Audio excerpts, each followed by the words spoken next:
All right, let's get right into it. Today, we are talking all about Earth's carbon system. We're going to break down the numbers behind one of the biggest questions of our time. You know, we all learn in school that plants are basically nature's air purifiers, right? They breathe in carbon dioxide. It seems like a pretty perfect system. So if plants are constantly pulling CO2 out of the air, why on earth do we keep hearing about it building up in the atmosphere? Well, that's the big question we're going to unravel right now. So to really get why things are so off balance today, we first have to look at how the system is supposed to work. Let's take a look at the planet's natural balance cycle for moving all this carbon around.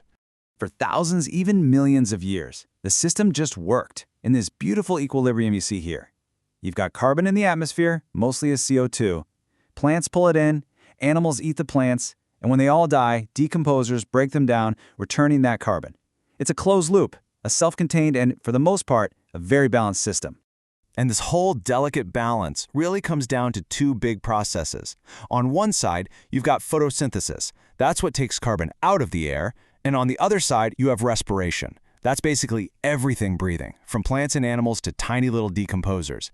And that puts carbon back into the air. For ages, this was a perfectly balanced give and take. So the system was chugging along just fine. But then, a totally new player entered the game. We found this enormous stash of carbon that had been locked away deep underground, completely outside of the active cycle, for millions and millions of years. And of course, we call them fossil fuels. Now, the key thing to remember here is that the carbon in coal, oil, and natural gas is ancient. I mean, it came from plants and animals that lived and died hundreds of millions of years ago. It got buried, squashed, and for all intents and purposes, it was taken completely out of circulation. So what did we do? Well, we got really good at a two-step process to bring all this ancient carbon back into the game.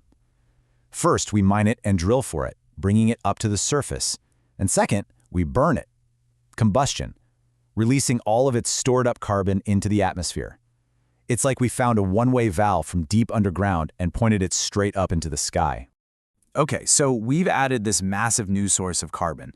Let's see what happens when we actually put some real numbers on this new altered system. This is where things get, well, pretty stark. So check this out. Every single year, all the plants on Earth, every tree, all the algae in the ocean, they pull about 121 gigatons of carbon out of the atmosphere. That is a colossal amount. That's the planet's natural carbon removal service working at full steam. But here's the other side of the equation. Remember all that breathing? Natural respiration from plants, animals, and decomposers puts about 119 gigatons back in. And then on top of that, our burning of fossil fuels adds another 10.5 gigatons. So if you add those together, you get a grand total of 129.5 gigatons of carbon going into the atmosphere every year. So let's do the math. We're putting in 129.5 gigatons, but only taking out 121. And that leaves us with a surplus. Every single year, there is a net gain of 8.5 gigatons of carbon that has nowhere to go, and a huge chunk of it just gets stuck up there in the atmosphere. And this slide really nails the difference.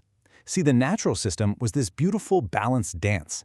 But the modern system, with that extra shot of carbon from fossil fuels, just can't keep up. Photosynthesis is an incredibly powerful process, but it's just overwhelmed. It simply can't handle the combined output from all the natural breathing plus our industrial burning. So we've got this 8.5 gigaton surplus piling up year after year. Let's really dig into what that means. Where's all that extra carbon actually going? I love this quote. It actually comes from a classroom activity where students pretend to be carbon atoms. And it just perfectly captures the problem.